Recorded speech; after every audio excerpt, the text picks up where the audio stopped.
It's Crystal. Thanks for coming by today. I'm just doing a little intro here for a reading vlog, and I'm really excited for it. So I reached out, gosh, it's been a few months ago now. I think it was maybe back in October, to the author Brian Bowyer. Now, Brian is someone's work that I really, really love, and I know I just got this kind of wild hair to like, maybe I'll ask him for like some book recommendations, like, and then make a little vlog about it, and that kind of thing. And he was like, yeah, sure, what the heck. So I was like, whatever. It could be like your all-time favorite books you think are underrated, books you hate. I don't know. It's just like, whatever you want to recommend, just recommend me some books. And so he did. He recommended me his 4 like top tier favorite of all time books. No pressure, right? So so I was like, okay, cool. I'll get to that. So today's the day. Some months later, but anyway. So the books that he recommended were The Girl Next Door by Jack Ketchum. Yeah. Okay, so this book is one I've been really nervous to read. I've been procrastinating on it because it's like I know people love it. I know it's gonna be good, but I also know the content within, and so I just was like, I don't know if I can read it, It is time. So we're gonna be reading The Girl Next Door by Jack Ketchum. We're gonna be reading, I've already started, I'm about halfway through this little vlog, so I've just realized I hadn't done an intro. So Pipey C. Brite's Wormwood, Pipey C. Brite, aka Billy Martin, Wormwood collection of short stories. Loving these so far. Yep, so we're digging into that. We're also finally digging into Clive Barker's Books of Blood. Dun, dun, dun. Very excited to have finally started this. This is just, this is just like essential horror reading, I think. And the fact that I hadn't read it yet seems pretty criminal. So, yeah. So he also did recommend Stephen King's On Writing. I don't think I'm going to get to that in this vlog, because I also want to read some of Brian's work. So I'm going to be reading at least a couple of things by Brian as well. I'm not quite, I don't know. I've read a couple of things, but, and I may add something on to it, but as of now, I will be adding I'm going to be reading Scarlett, which is a short story. You can find it on KU. And also Kill Factor, which I think is one of his newer releases, so I'm excited for that. So the Brian Bowyer books I have read, again, I've loved. Sinister Mix, a collection of short stories, Autumn Gothic, fucking fantastic. And then I've read his little duology book, excuse me, Road Harvest and Road Narrows. I've read those. Or anything else? That might be where I've stalled out on reading Brian books. So this is why I wanted to do this vlog and get into some more of Brian's books as well. Sorry, I keep shaking the camera. I don't have a little tripod down here. It's fine. It's just a reading vlog. It's fine. It's casual. Okay. So this is it. So it's gonna be fun. All right.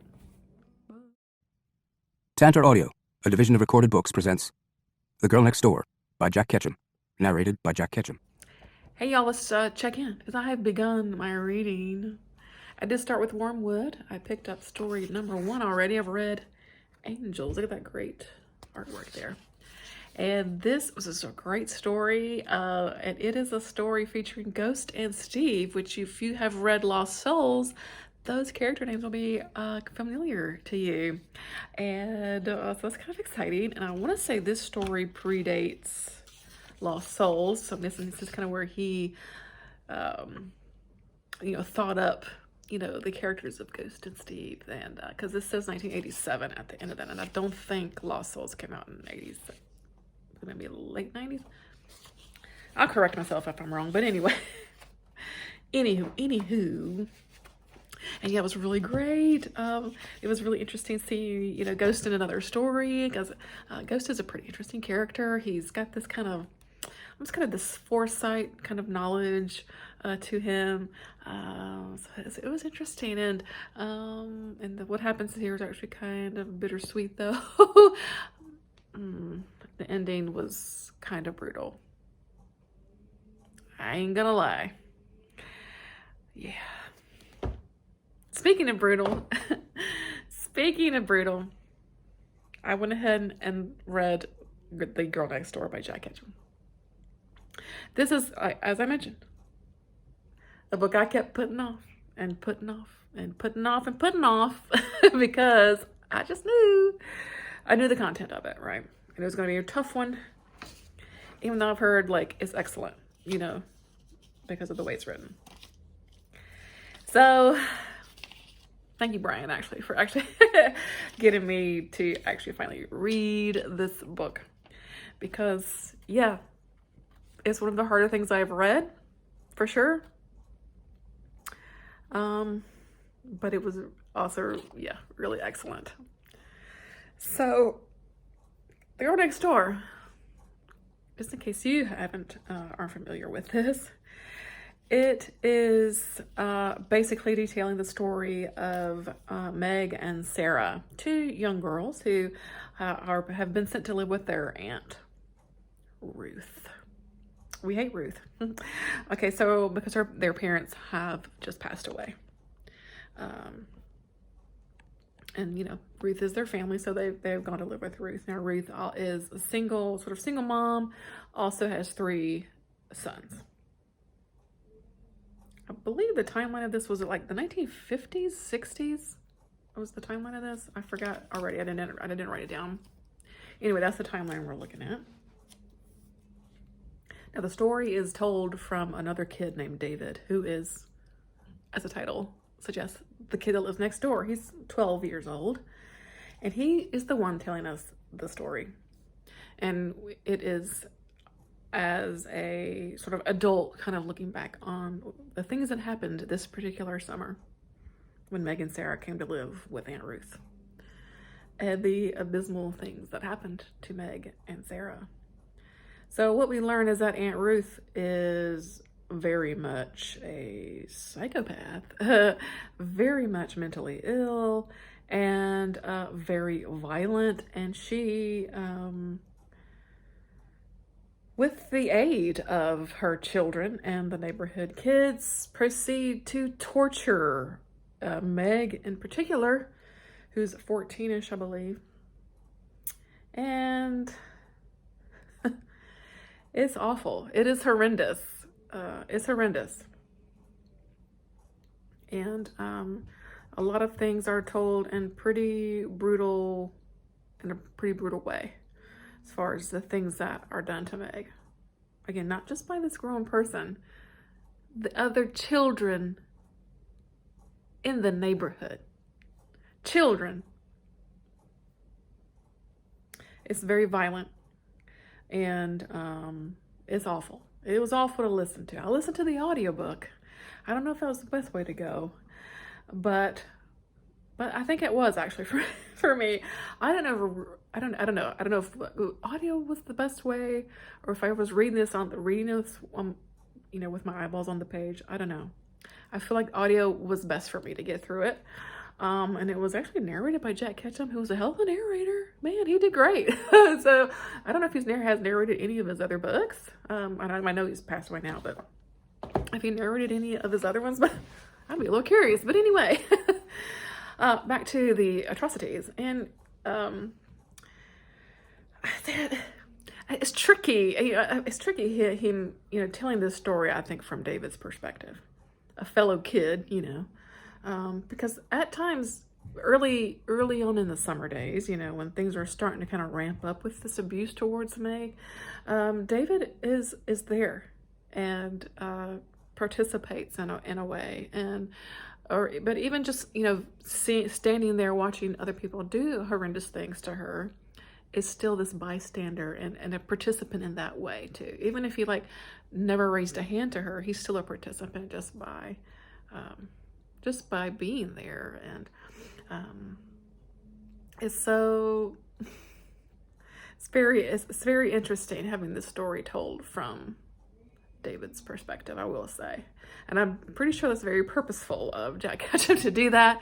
And yeah, what a glimpse into well, of course, how awful we can be to each other, you know, as human beings. You know, my husband and I talk about this a lot, that I'm surprised that we still exist on this planet, because we do such we do such horrible things to each other, you know. Like, I'm surprised that we still exist a lot of times. Because we as humans can do the most awful things to each other. And of course, we know that this book is based off of true events. And I think that's, you know, that of course is what makes it, you know, the most awful horror book I've ever read, you know, in that way, because we know, excuse me, gotta switch hands here. We know this happened. We know this happened to someone, and she passed away. She died. She was, you know, she was murdered, but after weeks, and it's awful. I can't even fathom it, really.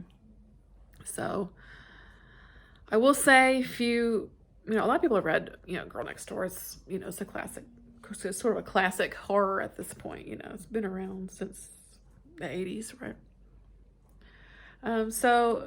If like me, you keep procrastinating, I mean, I get it. I totally understand. But also, I think it is a sort of an important story to tell, even though this is a fictionalized things and things like that, you know. I don't know what else to say. I'm still kind of fresh off of reading it, so I might come back with further thoughts later on. We'll see. But excellently written. I feel like Jack Ketchum, he just writes a hell of a book. I will say, he masterfully written. And I don't think in any way, you know, Ketchum was trying to make us feel bad for the people perpetrating the acts, you know, basically. We are made to, I feel, sort of honor this victim, you know, or the victims, both girls, you know, both girls sustained abuse, but Meg just really got a big brunt of the physical abuse. Yeah, I gotta sit with it maybe a little bit, because it was tough. It was a tough read. It's not something you just kind of shake off easily, you know what I mean? Not something you shake off kind of easily. So I'm just gonna kind of sit with it a little bit. Maybe come back towards the end of the vlog as I've marinated on this for a little while to see some final thoughts. But for now, I'm going to dig into another short story here, and I'm going to dig into a short story of Brooks of Blood, and kind of, you know, just kind of reflect a bit. And then we'll see what kind of book I get into reading next. I don't know. We'll see. But that's it for now. I'll check in later. Okay, bye.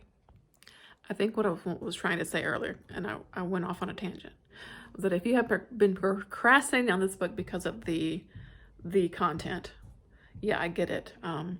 And I don't say this lightly, but yeah, it's a lot.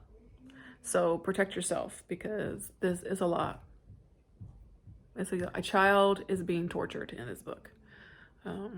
There's a lot on the page. There's some fade to blacks, but there's a lot actually on the page too. And a lot that is left to your imagination. And you can put one and one together to make two for a lot of things. So just, yeah, tread lightly if you're still on the fence about whether to read the book or not.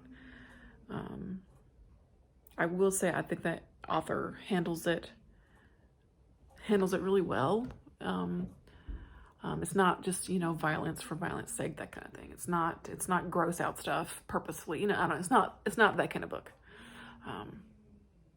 But yeah, I recommend it lightly. You know what I mean? Okay.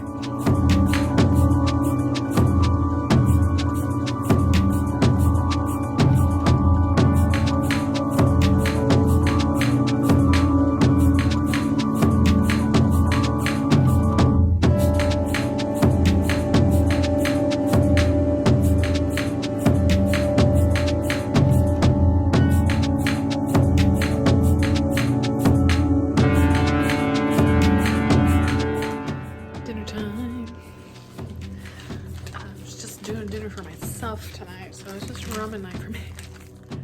these are my faves. The Shin noodles. It's a little spicy, but it's not like fire in your mouth.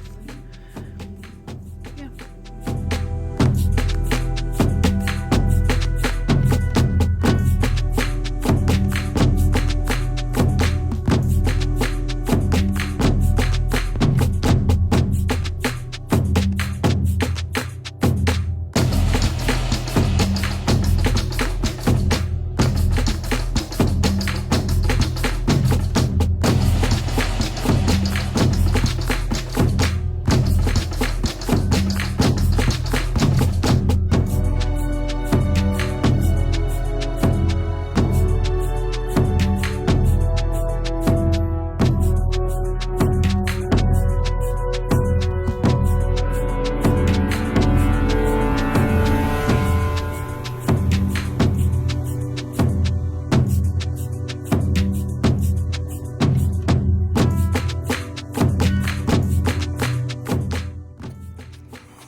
Sitting in my car in a parking lot.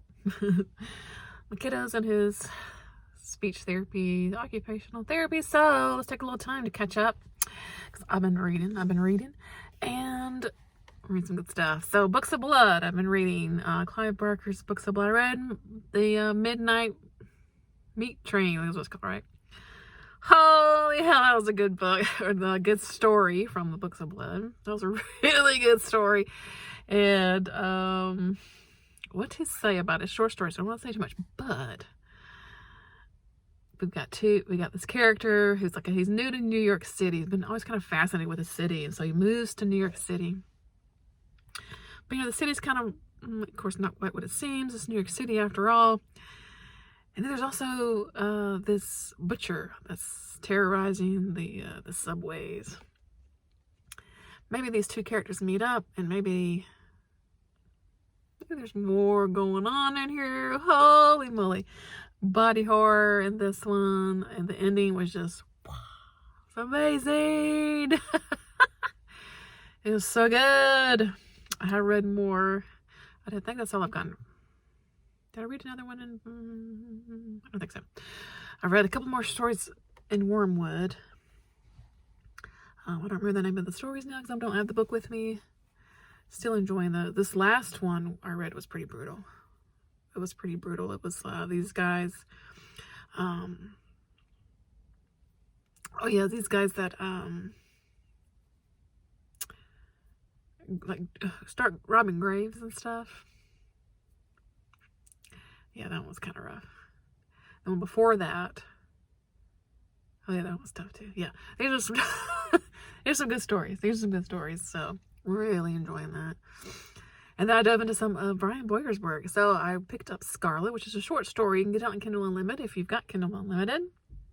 About 30-ish pages long, and it was good. It was really good. So we're following this woman who's like newly divorced, and she's lost her child because her child had cancer and died, and her husband, they divorced after that, and things have happened. And so she's kind of in a rut, but she gets introduced to this guy who works at an art gallery, and he shows her this painting that people say is haunted. And she's immediately connected to this painting. She's like, there's a painting of this young girl, and she's like hearing the girl speak. And so there's this connection that forms between her and this painting, and perhaps some long ago a serial killer. Dun, dun, dun. Story kind of goes from there, and it's really good. It was really good. Lots of I don't say too much. Again, it's just a short story, so I don't want to say too much, but it's good. It's a really good ending, and yeah, you're rooting for her, so I really enjoyed that. I've started Kill Factor. I think it's one of Brian's newer stories, or like novellas. Sorry, enjoying it so far. I don't know, maybe quarter of the way through. I'm not too far in.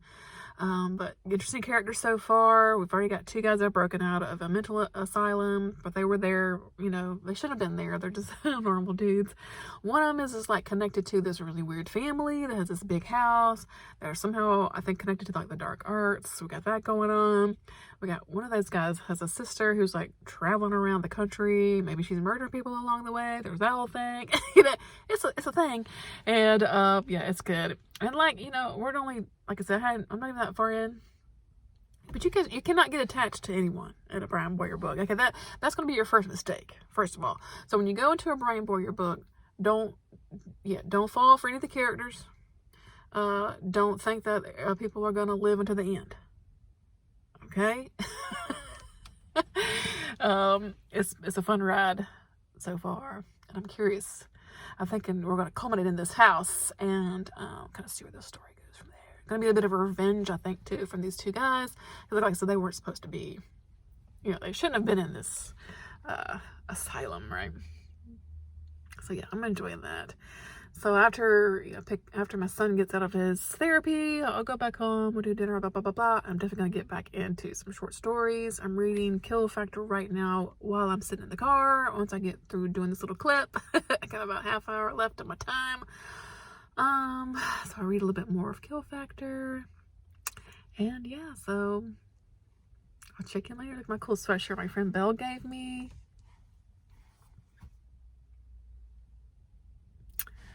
Yeah, some of my favorite K-pop group light sticks.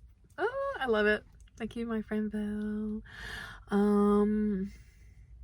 This week I've been digging into, or this month, I've been digging into Extraordinary Heroes, which is a kind of Korean like rock group. Kind of fitting. And We gotta take the power back.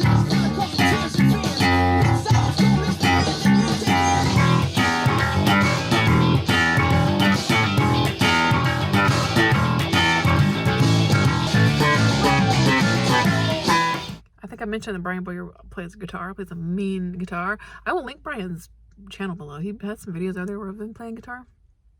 Hell of a guitar player. So there's that. I've been listening to a lot of Hanabi kind of this week too. They are a Japanese rock group too. Cool as hell. I'll insert a clip if I don't get too copyright strikes or whatever. Show me the little Tokyoの強さ Show me the little 呼び覚ますミュース好きなものを好きなだけなんか実践やめよう好きなものを好きなだけ後悔しき投げそう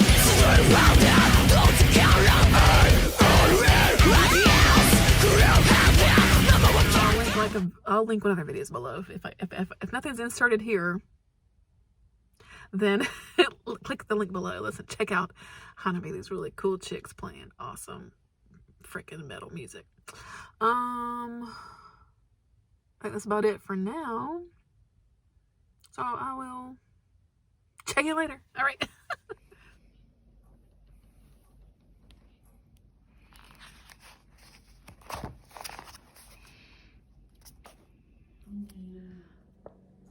Okay. Hello. It's Friday. It's Friday evening. I'm home from work. I'm just kind of chilling out a little bit. I read another story in Wormwood called Optional Music for Voice and Piano. Whoa, that was a good story. It's a really good story. We're following, there's this kid who, in the beginning of the book, something happens, I don't know, maybe some dark magic is involved, and he is given this amazing singing voice, and it kind of jumps a little bit ahead of time to the 1970s, and he is in this like rock band, and you know, when he sings, it affects people in such a profound way. They like remember their like saddest memories. They start crying. They start doing terrible things. It gets really good. And the ending is like, wow. So good, you guys. That was a great story. Holy heck. Okay. All right, I'm gonna do a quick, easy dinner. I don't know what I'm gonna do, but get some food. And I'm gonna probably dig into Books of Blood a little bit more, and then I also have Kill Factor when I finish too. I don't know what I'll read next, but definitely probably a story from Books of Blood. But anyway, okay.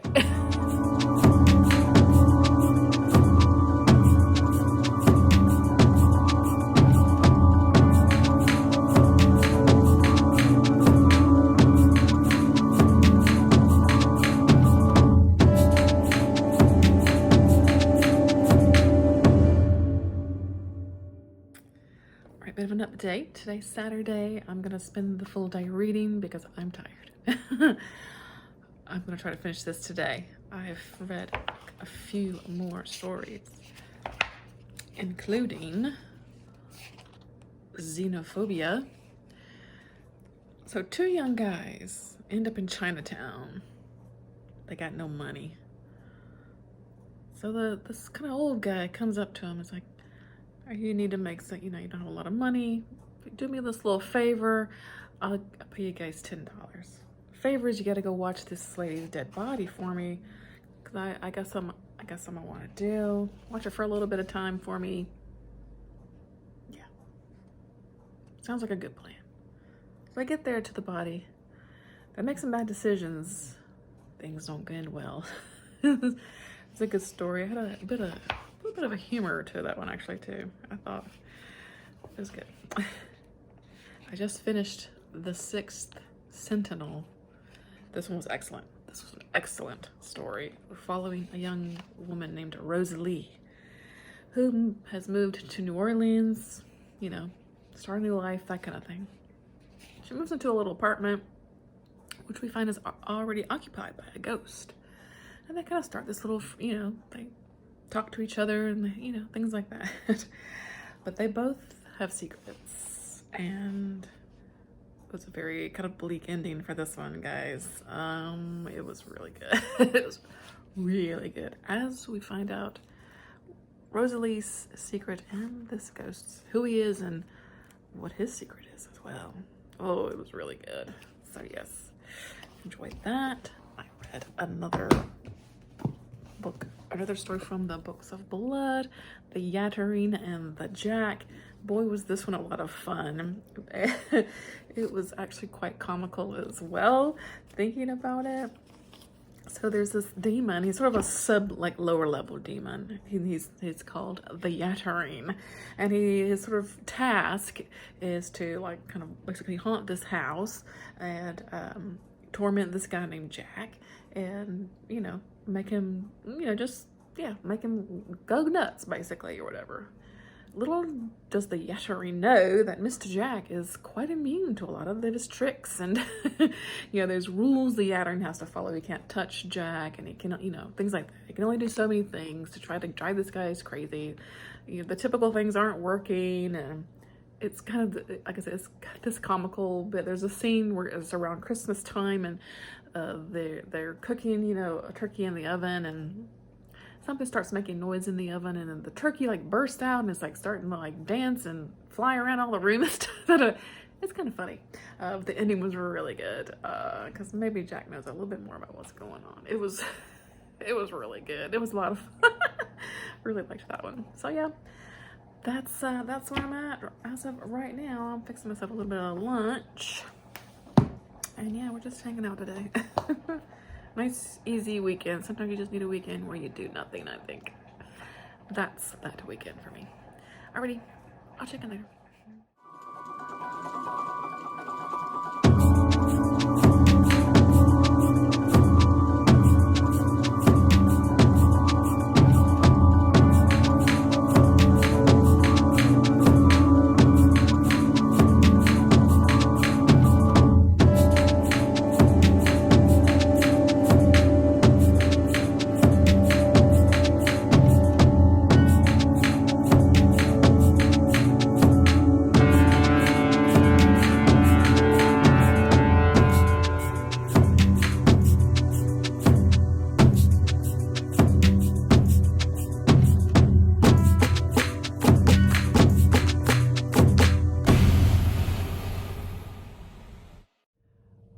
Alrighty, let's wrap it up because my kind of week is over. I gotta move into something else. So yeah, I spent this week-ish reading some of Brian Boyer's book recommendations, which means I've read some pretty messed up stuff this week. And I love it all. So let's kind of recap what I've read and then talk a little bit more about a couple of the stories and just kind of wrap it all up. So I started out listening to the audiobook for Jack Ketchum's The Girl Next Door, finally getting to this book. And yeah, though it was hard to read, it was really difficult. The subject matter itself is pretty tough. It's pretty tough to read. I think more so when you know this is based on true story, right? Like, you can read some of the most awful, awful body dismembering things, but like this, it's, when it's fiction, it's fantasy, you know what I mean? It's not as real, but knowing that, at least some of this story was set in reality, it really happened to someone, it makes it that much worse, right? So, but it was, wonderfully written. And again, I think I'd mentioned before that, Ketchum having the narrator of this book be another young kid, really, it was smart. It was smart. And, yeah, at the end of it all, it's a horrible story. I mean, you read awful things about, the human horrors, how awful we are to each other, basically. And yeah, I'm glad I finally read it, honestly. I really am. And, yeah, it's excellent, but it'll stick with me for a while, for sure. I'll wait on these. So then I read, read a couple of Brian's works. I read Scarlett, a short story about this woman who finds this, captivated by this painting, and it goes from there. It's a short story, so I don't want to say much more, but really enjoyed that. And it's kind of a tale of revenge. We all like a tale of revenge. And then I read Kill Factor. I don't think, have I summed this up? I don't think so. So Kill Factor, this was a hoot of a ride. This was a lot of fun. So we're following a couple guys right in the beginning of the story. They are escaping from a sort of mental institution, but they're there, they don't really need to be there. They're just there because of circumstances, right?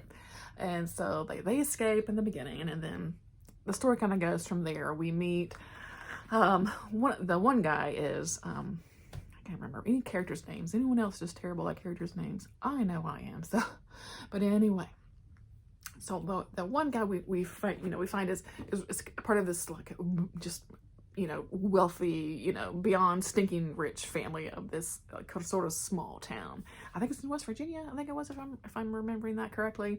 And so he's just like, he tells the other guy, you can just come stay with me in this big, mansion that we have. You can work for my dad, and we'll get you, you'll be good to go, and your daughter can come with us. So they go, like, save his, get his daughter from his ex-wife, who's a real piece of shit. That was a bad scene. Yeah. And then this other kid from the rich family has a sister who is slightly cuckoo, maybe loves killing people.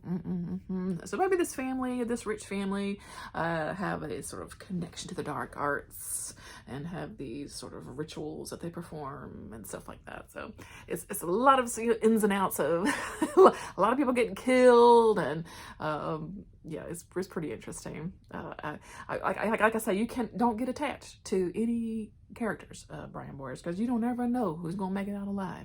And it's just a slash fest all the way through it, and I just really enjoyed it. What I love about Brian's work is his writing style. It is it's sparse in the way he tells the story. He gives you just enough, right? He's not overly descriptive. You're not going to get a lot of flowery type of writing from Brian. And this is not a negative thing for me. I love it. I think because of what he writes about, and then the way he writes it, it just works so well together, right? And I think particularly when you read, like Kill Factor and stuff, it's like, oh yeah, he's just to the point, it's like, just like, get you the story, right? And then we do, learn about the characters and stuff along the way. again, it's just not overly too much. You know what I'm saying? I don't know how else to kind of describe it, but it just works. You know, like it just works really well. And yeah, again, Brian's works are very violent, you know. So if you don't like that kind of thing, you're not gonna like his stories. But if you don't mind kind of reading that stuff, you gotta read some of Brian's works, honestly. So, I had a great time with Kill Factor, just a really good time. Yeah. And yeah, so let's now dig into to these. I'll circle back in a minute. But anyway, so I did read all of Wormwood, Poppy Z. Brite, aka Billy Martin, and I loved these stories. I loved these stories. Have I summed up everything? What was my last sum up? I don't know. Did I talk about Missing? That one was great. Oh, Footprints in the Water was really good. There's this guy named Drew who has like these like mind powers. If I talked about this, I apologize. I can't remember now. I should have looked at my clips before. Who has these sort of like mind powers, and he's like very, like really strong mind. Like he can, sort of move things with his mind and resurrect things from the dead, like a rat and things like that. And so then we get this other character named Nineveh, whose brother had died a previous year, like a few years previously. And so he wants to get with Drew to see if he can bring his brother back from the dead, and what happens after that. So that one was really, really good. How to Get Ahead in New York, some artwork here too. Another Ghost and Steve story. So again, from the characters from Lost Souls. I really love Ghost and Steve now at this point, having read Lost Souls and now the two stories that are in here. Yeah, Ghost himself, of course, is just so interesting because he also has this sort of power, this sort of, kind of psychic sort of power, and he's just super interesting. But this is a really kind of fish out of water story because we know Ghost and Story live in a small town in North Carolina, and so they go to New York City for the first time. Their band Lost Souls are going to be playing at a club, and like I said, just very fish out of water. Like New York City, it's huge, and they get lost a little bit, and things that happen to them along the way. It was great, and just being with Ghost and Steve again is always good. We got Calcutta, Lord of Nerves. This was a hell of a story. This is like a zombie story. So Calcutta, there's like millions and millions of people that live there, right? And then the dead are waking up and coming to life and eating people right there in the street. And there's this guy who, at the very beginning, we see him being born in Calcutta, but then he moves away. And then he comes back again because he just feels this pull to sort of his homeland kind of thing. And so he's come back to Calcutta, and he spends his days just walking around, seeing the awful things that happen in Calcutta, it being such a large city and a lot of poor people that live in Calcutta in general, just awful things in general. And so, and then again, it's also kind of zombie. And then there's this sort of thing with Kali coming in with the Hinduism. I don't know. It's super interesting, really beautiful story, some dark shit, violent. It was really good. Very interesting kind of take on a zombie tale. Yeah, interesting. I loved this one, The Elder. This was a really wonderful story of grief. A really loss of a child. Beautifully sort of captures that sort of intense love that you have for a child once they're born, and then how absolutely devastating the loss can be. And it was really heartbreaking. It was sad. That was a sad one for sure. And then lastly, The Ash of Memory, The Dust of Desire. I put wow. Wow, this was a 1,000,000-star story. I flipping loved this one. It was dealing with loss, love. I don't know. We've got these couple. They're together. They've been together for a little while. They work at this like restaurant together. And the girl gets pregnant, but maybe she's also been kind of sleeping with this other dude at the restaurant. And so the one guy, the one guy is pretty kind of devastated and upset and angry and sad and all these sort of emotions that go along with that, plus having to deal with this pregnancy on top of that. And they're trying to go get appointments, for an abortion. But then the ending of this knocked me out. It knocked me out. It was amazing. Very dark, very dark. But yeah, so I love this. I love this. This is a 5-star. This is absolutely a 5-star short story collection. Every story in here was fantastic. Probably Z Brite, you know what I mean? I don't know, just does it again. I don't know. How this author writes such amazingly dark things in such a beautiful way. I don't know. I don't know. I can't explain it other than just pure skill and talent. And these stories are dark. They're violent. They're sad. They're horrific. There's good horror in here. It's just absolutely amazing. Loved it. Let's talk about books of blood. Like I didn't, you know, I'm not going to read books 1 through 3. I don't have time for all that. I didn't quite finish volume 1, but I'm going to keep going with this collection and finish it on out, honestly. So I think I did talk about the Yattery and the Jag. That one was a lot of fun. So just this morning, I wanted to read at least one more story for Clive Barker. I read Pig Blood Blues. That's a tongue twister. Y'all, this story, holy hell, this story, first of all, amazing and dark. Okay, so we are following this guy who's going to work at this kind of like a reform school for like troublemaker kids, you know, basically troublemaker boys.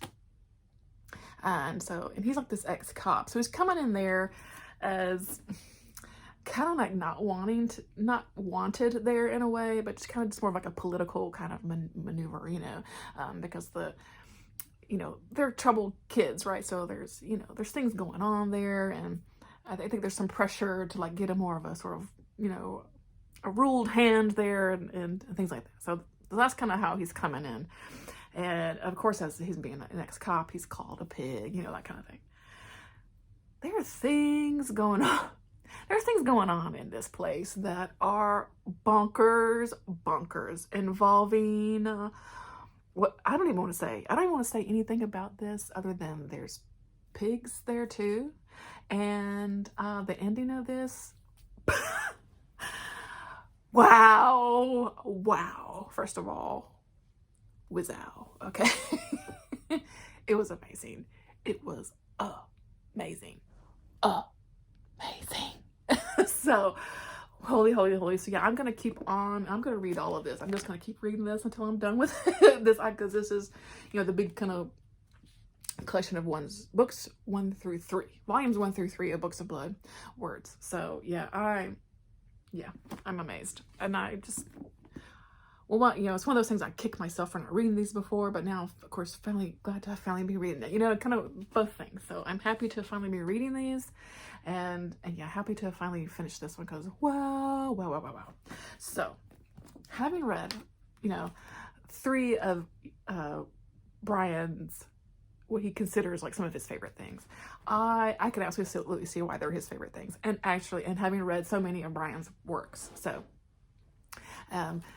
Brian definitely leads into the sort of violent nature of storytelling, and really when I think about characters, I think particularly with Brite's work, characters that are kind of on the fringe, you know what I mean? A lot of the characters in the stories are, you know, kind of goth types, or just sort of, you know, sensitive types, or part of the LGBTQ community, you know. So, you know, they're kind of on that fringe of things, and they see the world a bit differently, right? And a lot of times they're musicians. A lot of stories I hear where they are musicians, and artists, like fine artists as well too. So that type of person, you know, and really a lot of Brian's characters are like that too. That sort of, you know, that kind of slightly on the fringe type of person. Where, but in Brian's case, usually more like, you know, usually drug users, the alcoholics, people with just really kind of psychotic, violent tendencies. You know, this sort of thirst for blood and violence. But you know, these would be people we consider, I think, living on the fringe, right? This stuff isn't acceptable, right? We tend to look down, of course, on people that are alcoholics or drug users, right, as a sort of lower person, right? Which And so Brian really explores those types of people in his books, and I think it definitely kind of echoes a lot, particularly of Brite's work. And then of course just Clive Barker is just Clive Barker, and just excellent writer, but also captures horror really well, of course, and the violent, the beauty of the I can kind of say beauty of violence, but both the beauty of the violence, which I hate. I don't even know what I mean when I say that, but I think you know what I mean, right? The writing of it, right? Anyway, so I could definitely see why these works are some of Brian's favorite, and I think definitely draws inspiration from these stories, I can definitely see that for sure. But you know, Brian, like I said, has his own writing style that is so unique to him. No one writes like Brian, you know, and I'm always looking forward to what he's got coming out next. And I still got a few of his old stuff that I need to read, but I'm excited to get back to it. Decided to finally got to a couple of his stories I've gotten behind on, and yeah, I just had a really great time this week. I read some, like I said, I read some messed up stuff, but okay, well, so yes, I just had a great time. So I want to thank Brian so much for playing along with me and sending me those book recommendations, and yeah, I check out Brian's stuff. Honestly, it's good stuff. And although he kind of is often lumped into extreme horror, which, you know, but the nature of his writing, yeah, I mean, it's definitely more extreme as far as of the violence of what he writes about. There's always, you know, lots of people getting killed in his books, but I hesitate to lump him in all of that same kind of thing for me. I think just because he writes with a bit more purpose, I think, and his characters, though flawed, you know, are have a bit more meaning to them. I don't know how to say what I'm not trying to like dog on all of extreme horror, because I've not read a ton of it, but I don't know. Brian just hits different is what I'm trying to say. So yeah, definitely read some of Brian's works, and if you got to read these stories, and if you're sleeping on books of blood like I have been, definitely dig into it. So, and yeah, Girl Next Door. Oh my gosh. Okay. Alrighty, guys. I feel like I'm a bit rambling, so I'm gonna tie it all up here. I thank you so much for watching. Again, thanks to Brian for giving me the book recommendations, because yeah, I loved them all. They were so good. And yeah, so let me know, have you read any of these books? Because let's talk about it in the comments. And I hope you're doing well. Take care of yourself, you guys. Hope you're doing well. Hang in there. Yeah. All right.